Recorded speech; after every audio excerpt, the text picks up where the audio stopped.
वो अस्त्र शस्त्र उठाया था शिव देवी ने, जो स्वामी श्रद्धानंद जी की धर्मपत्नी थी, और उसकी तो आयु भी उस समय 14 या 16 वर्ष की थी, ज्यादा बड़ी आयु भी नहीं थी। लेकिन बचपन से और एक वंश परंपरा से घर में ये शिक्षा मिल गई कि भाई शादी होने के बाद पत्नी के लिए उसका पति पूजनीय होता है, तो उसका आदर सम्मान करना और कर्तव्य का पालन करना, उससे पहले खाना नहीं खाना वगैरह वगैरह, जो भी माताएं शिक्षा देती हैं, सास ने या माँ ने उनको शिक्षा दी, तो वो अपने उस धर्म पे बिल्कुल अडिग रही। और इस अस्त्र का परिणाम ये हुआ कि स्वामी श्रद्धानंद जी, जो एक बहुत ही गलत रास्ते पे चल रहे थे, वो एक ऋषि बन गए, सन्यासी बन गए, योगी बन गए। तो डिपेंड उसके ऊपर करता है कि कोई व्यक्ति कितना सहन कर सकता है। तो सहन करना कमजोरी की निशानी नहीं है, बल की निशानी है सहन करना, क्योंकि बलवान व्यक्ति सहन कर सकता है। और इसीलिए हम प्रार्थना करते हैं यज्ञ के बाद, सहोसी सहो मई धीहि। भगवान सहनशील है तो भगवान कोई कमजोर थोड़ी है। भाई हम कुछ भी उल्टा सीधा आचरण करते हैं और भगवान तुरंत हमारा सिर काट नहीं देता है, हमें सहन करता है, हम सब आत्माओं को, और हमें चांस देता है कि चलो ये इस जन्म में नहीं सुधरा तो और एक चांस, और एक चांस, ऐसे अनंत काल से हमें चांस दे रहा है, हमारे लिए बंद नहीं कर देता है दरवाजे। जैसे लोक में तो बंद हो जाते हैं कि भाई 3 चांस मिलेंगे, आपने 3 चांस में यदि नेट की परीक्षा पास कर ली तो ठीक है, नहीं तो फिर चांस नहीं है। इतनी उम्र तक आपने आईएएस की परीक्षा पास कर ली तो ठीक, इतनी उम्र के बाद नहीं, दरवाजे बंद हो जाते हैं। ईश्वर ऐसे नहीं करता है, वो बहुत सहन किए ही जाता है हमें। तो हम उससे मांगते हैं सहोसी सहो मई धीहि। तो सहन करने की कोई सीमा नहीं होती है। तो घरों में चाहे पति पत्नी को सहन करता है या पत्नी पति को सहन करती है, जब भी कहीं 2 व्यक्ति रहते हैं तो एक दूसरे को सहन करते ही हैं वो, क्योंकि सबका एक जैसा स्वभाव होता नहीं है, सबका एक जैसा आचरण, पसंदें एक जैसी तो होती नहीं है, थोड़ा थोड़ा तो अंतर होता ही है ना। तो वो कुछ उसकी सहन करता है तो दूसरा कुछ उसका सहन करता है। चाहे 2 सन्यासी रहते हैं, चाहे 2 माँ बेटे रहते हैं, माँ बेटी रहती हैं, बहनें रहती हैं, कहीं भी 2 आत्माएं साथ रहेंगी तो थोड़ा तो सहन करना ही होता है। अब वो कितना करना होता है, थोड़ा की परिभाषा क्या है? थोड़ा मतलब क्या? थोड़े का मतलब ये जितनी हमारे अंदर शक्ति है उतना हम सहन करेंगे, उसके बाद हम कह देते हैं भाई यहाँ तक तो करेंगे, उसके बाद नहीं करेंगे हम। तो हमने सीमा बना ली कि हमारी सहन करने की शक्ति कितनी है, यहाँ तक है, उसके बाद नहीं करेंगे। और यदि किसी की वहां तक है तो वो वहां तक करेगा। तो ये भी एक कहां पर सहन करना है। अब कोई आतंकवादी को आप सहन करने की बात करो तो वहां सहन करने की आवश्यकता नहीं, वहां तो तुरंत वार करना है, वहां पर दूसरा अस्त्र उठाना है। पर जहां अपने संबंधियों की बात होती है, जिनको हम अपना कहते हैं, तो वहां हमारी भावना होती है कि हम कष्ट उठा के भी उनको दुखी ना करें, क्योंकि वो हमारा कर्तव्य है, उसको सहन करें। तो ये कार्य रामायण के पात्रों में माता कौशल्या में भी दिखाई देता है, श्री राम में भी दिखाई देता है। माता कैकेयी के विरुद्ध वो युद्ध की घोषणा भी कर सकते थे, लेकिन क्योंकि वो माता कैकेयी को अपना मानते हैं, तो जहां अपनेपन की बात होती है तो वहां व्यक्ति को सहन करना चाहिए, उसको वहां कॉम्प्रोमाइज करना ही चाहिए संबंधों में। और ये हमने अपने पूज्य गुरुदेव से भी सुना कि जहां अपने परिवार के या अपनत्व के संबंध होते हैं वहां व्यक्ति को कॉम्प्रोमाइज कर लेना चाहिए। जो आज बात चल रही है विश्व शांति की, हारमनी की, तो भाई हारमनी तो तभी बनेगी जब एक व्यक्ति हार मानेगा। 2 व्यक्तियों का संघर्ष चल रहा है और उनमें से एक ने हार मान ली तो घर में हारमनी बन गई, हार मानी हारमनी बन गई। एक को तो मानना ही पड़ेगा। तो एक जब सहन कर लेता है तो दूसरे को भी सुधार देता है। दूसरा व्यक्ति सोचता है भाई देखो एक तरफ ये है जो कितना मेरे प्रति इसके मन में करुणा है, अपनत्व है, और मेरे को कितना इसने सहन किया, मैंने तो इतने दुख दिए इसको, और एक तरफ मैं हूं, तो फिर उसमें परिवर्तन आ जाता है। लेकिन यहाँ पर फिर पत्नी जी का पतिव्रता धर्म, लेकिन अपनी जो संतान है उसका लालन पालन, उसकी देखभाल, उस संतान पर भी तो गलत प्रभाव पड़ेगा कि कैसे? ये सब गलत माहौल होगा, शराब आदि जो भी दोष रूपी कर्म करके आते हैं, और मेरी माता जी इतना सहन कर रही हैं। और अगर वो उसकी पिटाई कर दे और गला काट दे तो संतान पे बुरा प्रभाव नहीं पड़ेगा कि भाई मेरी माँ तो हत्यारी है, तो वो समाज में जाके जहां कहीं भी देखे कि मेरे मन के प्रतिकूल हो रहा है उसकी गर्दन उड़ा दे, उसको तो छोड़ ये के संस्कार अच्छे नहीं बनेंगे क्या? ये भी तो हो सकता है जो आप कह रहे हो। यदि हम सहन न करने का माहौल घर में बनाते हैं तो बच्चे समाज में कहीं भी सहन करेंगे ही नहीं, और हो भी रहा है ऐसा। आजकल बच्चों में सहन करने की शक्ति बहुत कम हो रही है, बुद्धि की शक्ति बहुत बढ़ रही है। बिल्कुल जो छोटे बच्चे हैं उनको मोबाइल हाथ में दे दो, अपने आप ही कौन कौन से वो एप्लीकेशंस को डाउनलोड कर लेते हैं, खेल कहाँ से डाउनलोड होगा, सब अपने आप कर लेते हैं। इतना स्मार्ट हो गए हैं बच्चे, बहुत बुद्धिमान है। मतलब कुछ चीज़ें जो हमें कहीं जा कर के 8वीं 10वीं में पता लगती थी, वो तो वो फर्स्ट में ही या यूकेजी में ही उनको पता होता है उन चीज़ों का। बट इमोशनली बहुत वीक हैं वो, क्योंकि उन्होंने अपने घर में देखा है कि मेरे माता पिता का झगड़ा होता है तो मेरी माँ बिल्कुल सहन नहीं करती है, तो या तो झगड़ा करती है, या तो मेरे पिता की पिटाई करती है, या तो नाराज होके चली जाती है अपने पिता के घर में। तो वो भी समाज में सहन नहीं करेगा। वो सड़क पे जा रहा है और रेड लाइट के ऊपर गाड़ियां रुकी हैं और पीछे से थोड़ा भी किसी ने बाइक टच कर दी उसकी गाड़ी को, वो बाहर आकर के झगड़ा करेगा और हो सकता है मरने मारने पे उतर आए। बात तो छोटी सी थी। तो माहौल कौन सा ठीक रहेगा ये विचारणीय है भाई। तुरंत उस व्यक्ति को, क्योंकि उद्देश्य क्या है इस व्यक्ति का, इस पत्नी का उद्देश्य क्या है? उद्देश्य ये है कि इसकी गलत आदतें हटें, छूटें। अगर वो दंड दे रही है तो भी उद्देश्य वही है, और यदि सहन कर रही है तो भी उद्देश्य वही है। तो दोनों में से, दोनों तरीके हैं, दोनों में से जो शास्त्र सम्मत है, जो बड़ों ने बताया है, वो तो यही बताया कि भाई जहां संबंधों की बात हो, अपनेपन की बात हो, तो सहन करना ज्यादा कारगर है उसको ठीक करने के लिए। यदि व्यक्ति त्याज्य मतलब छोड़ने योग्य, छोड़ सकते हैं क्या फिर? मतलब जो सुधारने से भी ना सुधरे, तब नहीं सुधरे तो छोड़ देना चाहिए। छोड़ ही देते हैं। तो सुधार तो किया नहीं, लेकिन आप कमजोर थे, आप उसको सुधार नहीं पाए, तो इसलिए आपने छोड़ दिया उसको। पर सुधारा तो नहीं, लक्ष्य तो पूरा नहीं हुआ आपका, क्योंकि आपका लक्ष्य था उसको सुधारना, आप वैसा कर नहीं पाए, तो वो तो आपकी वीकनेस प्रदर्शित हो रही है, तो लक्ष्य तो अधूरा रह ही गया। ये भी इसमें सम्मिलित होता तो क्या रामायण में कि छोड़ देना चाहिए?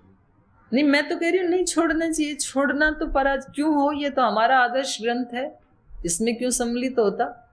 इसमें तो सम्मिलित वही होगा जो आदर्श है, उस व्यक्ति को ठीक करना।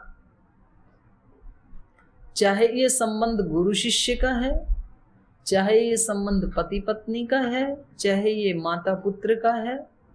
कोई भी माँ अपने बच्चे को छोड़ती है कभी? ये तो बड़ा नालायक हो गया है।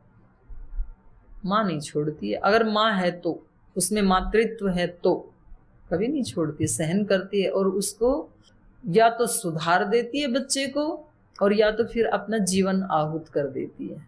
लास्ट मोमेंट तक लड़ती है माँ। ऐसे ही हम देखते हैं गुरु शिष्य। अर्जुन तो बिना लड़े ही हार मान बैठा, हाथ में हथियार उठाया नहीं और कह दिया कि मैं तो ये युद्ध नहीं लड़ सकता हूं, इससे अच्छा मैं भीख मांग के खा लूंगा। तो अब गुरु का फर्ज है कि गुरु जिस ज्ञान को उचित मान रहे हैं वो अपने शिष्य में उतारने का प्रयास करें लास्ट मोमेंट तक।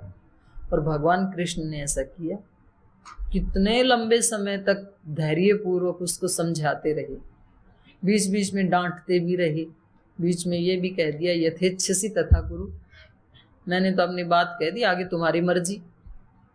लेकिन अगले ही श्लोक में फिर उसको संभाल लिया। तो लास्ट में जब तक उसने ये मान नहीं लिया, नष्टो मोह, शोक उसको किस लिए हो रहा था? मोह के कारण। और फिर उसने कहा नष्टो मोह स्मृतिर्लब्धा त्वत्प्रसादान मयाच्युत स्थितोस्मि गत संदेह। अब मैं शोक से युक्त नहीं हूं, मेरा चित्त हिलडुल नहीं रहा, अब मैं स्थितोस्मि। तो बस यहां तक पहुंचाना ये गुरु का कर्तव्य है, ये माता पिता का भी कर्तव्य है, ये पत्नी का भी कर्तव्य है, ये पति का भी कर्तव्य है। दोनों में से कोई एक जो स्ट्रांग होता है उसका कर्तव्य होता है। इसको उल्टा भी समझ लेना आप, जरूरी नहीं है कि ये केवल पत्नी का ही धर्म है।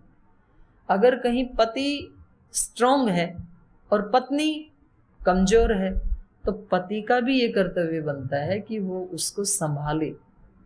तो संबंधों का तो यही रोल होता है भाई, एक दूसरे को एक दूसरे की सहायता से उभारना। कोई भी संबंध है, भाई भाई हैं, मित्र मित्र हैं। अच्छे मित्र कौन होते हैं? जो अपने मित्र को नीचे ना गिरने दें, उभारें, उसको समझा करके उभारें, डांट के उभारें, प्रीति से उभारें। और ऐसा जो व्यक्ति करेगा वो स्ट्रॉन्ग माना जाएगा और वो स्ट्रॉन्ग से स्ट्रॉन्गतम हो जाएगा।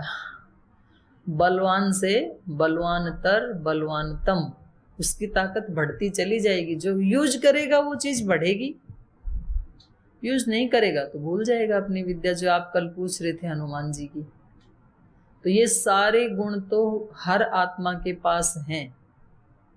और किस आत्मा को कौन से गुण के बढ़ने से उसका उद्धार होगा, वैसी वैसी परिस्थितियां भगवान उनके जीवन में लाते हैं। तो उसको भगवान की कृपा ही समझ करके जो स्वीकार कर लेते हैं, तो वो उस एक गुण के कारण बस निकल जाते हैं उस अरण्य से। फिर इसका मतलब जो डाइवोर्स आदि की परंपरा है, ये हमारी तो वैदिक परंपरा नहीं, बिल्कुल नहीं, शब्द ही नहीं है वैदिक परंपरा में डाइवोर्स का। ये तो मतलब बहुत ही कमजोर मानसिकता को प्रदर्शित करने वाला एक समझौता है। वे हम बहुत कमजोर हैं, ये हम तो मतलब एक जो दो लाइफ पार्टनर हैं तो एक को खर्राटे भी आते हैं तो दूसरा बोले मैं नहीं रह सकता इसके साथ या नहीं रह सकती, उसी पे तलाक हो जाता है। तो ये तो अत्यंत दिवालियापन है। तो ये वैदिक परंपरा के अनुकूल तो नहीं है। हो गया? और कोई प्रश्न? जी। संकारिका में एक सूत्र बताया है, मूल प्रकृतिर विकृतिर महादाध्या प्रकृतिर विकृतय सप्तः षोडश शक्तस्तु विकारो न प्रकृतिर न विकृति विकृति। तो इसमें 5 मतलब 16 कर्म विकृति बताया है। तो इसमें 5 बुद्धि इंद्रिय, 5 ज्ञानेंद्रिय, 5 कर्मेंद्रिय, इसमें एक मन को भी लिया है। तो मन से तो पर उत्पन्न होता है, कई सवाल जवाब उत्पन्न मन से ही तो होता है, तो मन को इसमें क्यों लिया है? नहीं, मन विकृति है ना, अहंकार की, महतत्व की, सॉरी। वो तो 4 टाप अपनी उसमें लाओ ना स्मृति में। तो सबसे पहले मूल प्रकृति है। मूल प्रकृति की विकृति क्या हुआ? महतत्व। महतत्व की विकृति अहंकार। अहंकार की विकृति दोनों प्रकार की इंद्रियां और इधर 5 तन्मात्राएं। तो 5 तन्मात्राएं और 11 ये इंद्रियां, एक 11वां मन भी जो है, क्योंकि वो उससे बना ना, अहंकार से। तो अहंकार प्रकृति हो गया और ये उसकी विकृति हो गई। विकृति का मतलब है जो जिस चीज से बना है, उसका कोई उपादान कारण है, उसको विकृति कहते हैं। जैसे धागे प्रकृति हैं और ये वस्त्र विकृति हैं। मिट्टी प्रकृति है, घट विकृति है। तो उस दृष्टि से विकृति कहा है। आपको लग रहा है कि मन को विकृति क्यों कहा? मन तो अच्छी अच्छी बातें उठाता है, कितना अच्छा साधन है। तो अच्छे के लिए, वहां खराब के लिए विकृति नहीं कहा कि ये सब बुरे हैं। वहां विकृति का मतलब है जिसका कोई और कारण है, लेकिन जो मूल प्रकृति है वो किसी की विकृति नहीं है, वो किसी से नहीं बनी ना, वो नित्य है। तो जो नित्य पदार्थ हैं वो तो केवल प्रकृति ही होते हैं, और दूसरे ऐसे हैं जो किसी के लिए प्रकृति हैं और किसी के लिए विकृति हैं। जैसे महतत्व है, तो महतत्व मूल प्रकृति के लिए तो विकृति है और अहंकार के लिए प्रकृति है। ऐसे ही अहंकार जो है वो महतत्व की तो विकृति है, लेकिन दोनों प्रकार की इंद्रियां, मन और पंच तन्मात्राएं, इनके लिए प्रकृति है। ऐसे पंच तन्मात्राएं अहंकार की विकृति हैं, लेकिन पंचभूतों के लिए प्रकृति हैं ऐसे। और जो पंचभूत हैं वो केवल विकृति हैं, वो किसी की भी प्रकृति नहीं है, ऐसा कहा है उस कारिका में। जी तो माता जी, आपके चरणों में मेरा सादर प्रणाम। प्रणाम। जैसे कि आपने कहा था माता जी कि असुर आंतरिक और बाह्य होते हैं, तो आजकल के भी आंतरिक असुर और बाह्य असुर जो है समाज और राष्ट्र में तहलका मचा रहे हैं, अत्याचार कर रहे हैं। तो ये आंतरिक असुरों पर कैसे विजय प्राप्त कर सकते हैं मनुष्य? आंतरिक असुर होते कौन कौन से हैं? जैसे कि अभी राष्ट्र में भी अन्य अत्याचार हो रहे हैं, तो वो आंतरिक हैं कि बाह्य हैं? आंतरिक से ही प्रेरणा होकर बाह्य में विस्तारित होते हैं ना। तो फिर उनको भी जैसे प्रभु नहीं, आप बात अपने वालों की कर रहे हो या दूसरे वालों की? नहीं, अभी जैसे हो रहा है, नहीं क्या समाज में भी हो रहा है जैसे, तो वो तो दूसरे वाले हो गए ना। समाज में तो आप तो नहीं कर रहे कुछ भी गड़बड़, दूसरे कर रहे हैं। तो दूसरे वाले असुरों की बात कर रहे हो आप। हाँ, वे कैसे अपने आप पर तो दूसरे वालों का तो देखो भाई, हमारे पास उपाय, आत्यंतिक उपाय नहीं है। उनको बताएं तो वो मान भी सकते हैं, नहीं भी मान सकते हैं, पर अपने वालों को हटाएं ये हमारे वश में है 100%। तो समझदार व्यक्ति को काम वहां करना चाहिए जहां से 100% रिजल्ट आ सकता है। जब आपको ये लगे कि भाई यहाँ से रिजल्ट अच्छा आ भी सकता है, नहीं भी आ सकता। जैसे आप किस चीज के विद्यार्थी हैं, कौन सी कक्षा के, और क्या पढ़ रहे हैं? बीए फर्स्ट ईयर दर्शन। जैसे आपके सामने 2 ऑप्शन थे, एक है व्याकरण पढ़ना, एक है दर्शन पढ़ना। तो आपको लगा कि भाई व्याकरण पढ़ने के लिए पहली पूरी अष्टाध्यायी याद हो, धातु को पाठ याद होना चाहिए, लिंगानुशासन, पारिभाषिक, पंचोपदेश याद हो पहले। तो भाई इतना तो लगता नहीं है कि परिणाम आएगा मेहनत करने के बाद भी।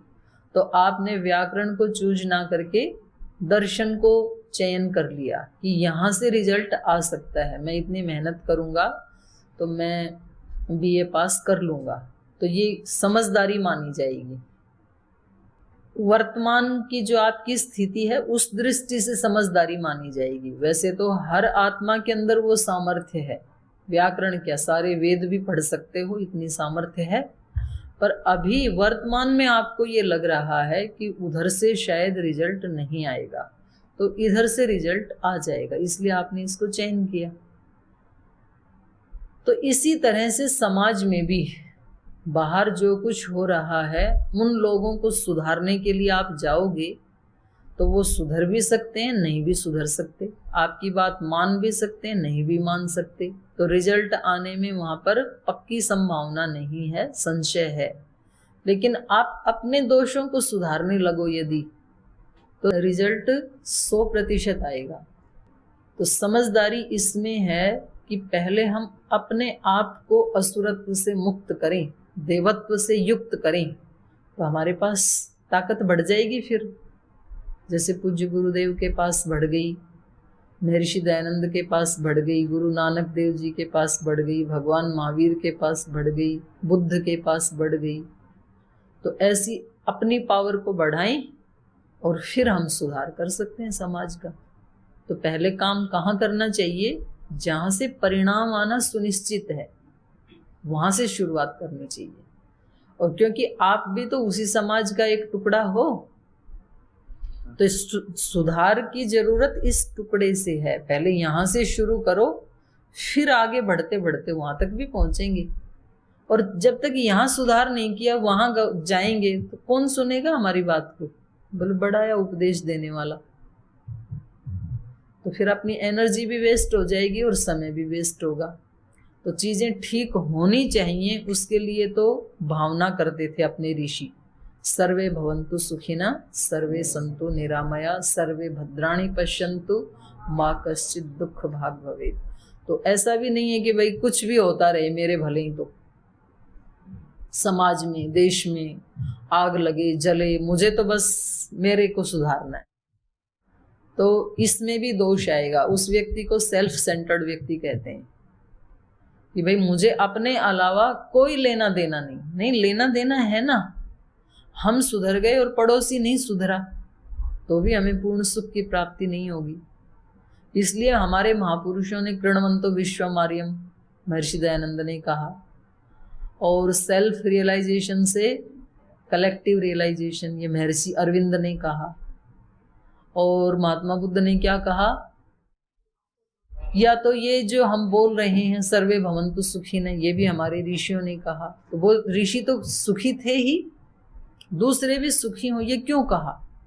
क्योंकि हमारा अस्तित्व जो है ना, वो इस सारे ब्रह्मांड के साथ जुड़ा हुआ है।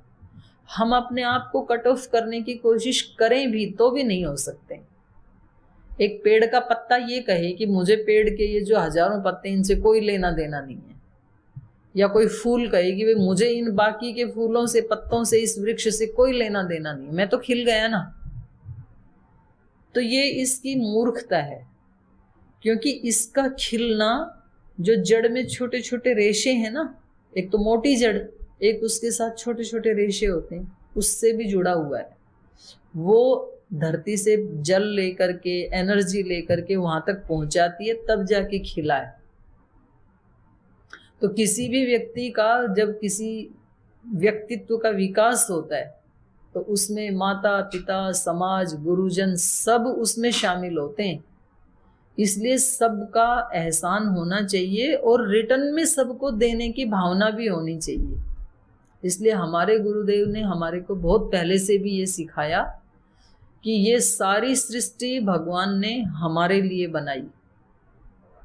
सारी सृष्टि की हम सेवा ले रहे हैं, अग्नि की, जल की, वायु की, आकाश की, सूर्य की, चंद्रमा की, अन्न की, जल की, सबकी सेवा ले रहे हैं ना। तो सारी सृष्टि हमारे लिए, तो हमारा जीवन सारी सृष्टि के लिए। रिटर्न गिफ्ट भी तो देनी है, जिससे हमने लिया है उसको वापस भी तो देना है। तो इसलिए देश अच्छा हो, देश की हालात अच्छी हो, ये विचार तो रखना है, जरूरी है। ये ऐसे नहीं सोचना है कि जी कुछ भी होता रहे हमारे भले ही, तो ठीक करना है। लेकिन अपनी सामर्थ्य को भी आकलन में लाना है कि भाई मैं कैसे कर सकता हूँ हेल्प इस कार्य में। तो मैं हेल्प ऐसे कर सकता हूँ इस समाज को सुधारने में कि मैं पहले अपने आप को मजबूत बनाऊं, अपने आंतरिक और बाह्य असुरत्व का नाश करूं, तो फिर मैं उसमें हेल्पफुल हो सकता हूँ। ठीक है? ठीक है जी। प्रणाम। आशा जी ने जो प्रश्न किया था कि षोडशस्तु विकारो न प्रकृति न विकृति पुरुषः, तो इसमें जो विकृति 16 प्रकार की विकृति बताई गई, मतलब 16 तन 5। नहीं, उन्होंने कहा है कि ये तो प्रकृति और विकृति दोनों हैं, लेकिन मूल प्रकृति और पुरुष ये न किसी की प्रकृति है न किसी की विकृति है, ये कहा है। तो प्रश्न ये है माता जी कि जो मन है तो वो विचार उत्पन्न तो करता है, संकल्प विकल्प तो उठाता ही है, तो वो विकृति क्यों गिना कर उनको? अरे भाई, आप जो बोल रहे हो वो मन के कार्य की बात कर रहे हो। आप कारिका में जो बताया है वो मन के स्वरूप की बात कही है कि मन उत्पन्न कैसे हुआ। तो ये बताया कि मन जो है अहंकार की विकृति है, वो संकल्प करता है या विकल्प करता है, अच्छे विचार उठाता है, बुरे उठाता है, उसकी चर्चा वहां नहीं है। इंद्रियों से आप अच्छा देखते हो या बुरा देखते हो, वाणी से अच्छा बोलते हो, बुरा बोलते हो, उसकी चर्चा नहीं है वहां पर। वहां पर बात हो रही है कौन किसकी प्रकृति है, कौन किसकी विकृति है। तो एक मन को लेके क्यों पीछे पड़े हो? सारी इंद्रियों के बारे में कहा है वहां, तो 11 की 11 इंद्रियों के बारे में कहा है। हमने विकृति का मतलब यही समझा है विकृति का मतलब वहां खराब ऐसे अर्थ नहीं है। उत्पन्न, मतलब जो किसी को उत्पन्न ना करता वो विकृति, सांख्यकारी के अनुसार। तो मन तो उत्पन्न करता है, मतलब ऐसे प्रश्न उठा था कि मन तो वो मन का कार्य है, वो उत्पन्न नहीं कर रहा है किसी को। मन से कोई नई चीज नहीं बनी आगे। जैसे पंच तन मात्राओं से आगे पंचभूत बन गए, ऐसे मन या 10 इंद्रियों से आगे कुछ भी नहीं बना, वहां फुल स्टॉप लग गया। तो 11 जो इंद्रियां हैं, 5 ज्ञानेंद्रियां, 5 कर्मेंद्रियां और 5 महाभूत, ये जो 16 पदार्थ हैं, ये केवल विकृति हैं, ये किसी की प्रकृति नहीं है। इतनी बात। एक और है कि 5 महाभूतों से शरीर की उत्पत्ति, मतलब माना जाता है कि 5 भौतिको देह, तो फिर ये भी तो विकृति में गिना गया है। विकृति नहीं है ये शरीर। 5 भौतिक माने 5 भूत ही हैं ये। 5 भूत का मतलब आप क्या समझ रहे हो? ये 5 तत्वों से मिलकर बना हुआ। ये 5 तत्व से क्या समझे वो बोलो ना। पृथ्वी, अग्नि जल वायु पृथ्वी आकाश, तो यही तो है। ये एक ढेर है, अग्नि जल पृथ्वी वायु आकाश का ढेर है ये 5 भूत ही थे, और क्या है? तो उससे बना कोई नई चीज नहीं बनी ना। 5 भूतों से कोई अगली नई चीज नहीं बनी। 5 भूत ही हैं बस। घड़े में भी वही 5 भूत हैं, शरीर में भी वही 5 भूत हैं, किताब में भी वही 5 भूत हैं, सब जगह वही 5 भूत हैं। सारी सृष्टि 5 भूतिक है, उससे आगे कोई नई चीज नहीं बनी। ठीक है जी। ओम प्रणाम अजय जी। अजय जी, जो अभी पढ़ा था कि इतने सारे ऋषियों का वध कर दिया और उनके अस्थियों के ढेर लगे हुए हैं, तो क्या इनको उन ऋषियों के भी कोई पूर्व जन्म के बुरे कर्म होंगे, उनका फल मान सकते हैं? तो ये तो भाई मैंने कल भी बताया था। देखो, ये कह नहीं सकते हैं, क्योंकि इसमें दोनों ही संभावनाएं हैं। एक तरफ हमारे पास कर्म फल का सिद्धांत है कि व्यक्ति को जो कुछ भी मिलता है ये उसके अपने कर्मों का फल है, अच्छा या बुरा। अब कोई व्यक्ति कहे कि भाई ऋषि अगर इस अवस्था को प्राप्त हुए तो जरूर उनके ही कोई कर्मों का फल होगा, ये भी हो सकता है। और ये व्यक्ति अपना नया कर्माशय बना रहा है, हरदूषण आदि, ये भी हो सकता है। इसलिए कर्मों की गति बहुत गहन है, तो कहा नहीं जा सकता उसके बारे में। बस हम इतना ही अपने लिए प्रयोग कर सकते हैं कि भाई हम कोई बुरा काम ना करें। मतलब खरदूषण को यही सोचना चाहिए कि भाई अगर इनके बुरे कर्म थे और इनको मरना भी है तो हम निमित्त ना बने इनको मारने में। कोई भी बने, हमें हिंसा नहीं करनी है, पर ऐसे सोचना चाहिए व्यक्ति को। मतलब हमें इस दृष्टि से नहीं सोचना चाहिए कभी भी कि भाई मैं इन लोगों को सता रहा हूं ना, अपने आजू बाजू वालों को, इसका मतलब इनके बुरे कर्म थे तो भगवान ने मेरे को चुना है इनको सताने के लिए। ऐसा नहीं सोचना चाहिए कभी भी।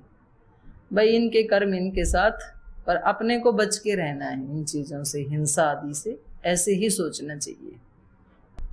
ठीक है, हो गया भाई टाइम, तो चलो आज यहीं विराम लेते हैं।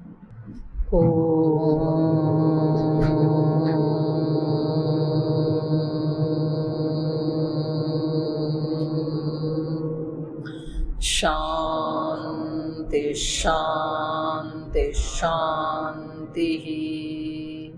श्री गुरुभ्यो नमः।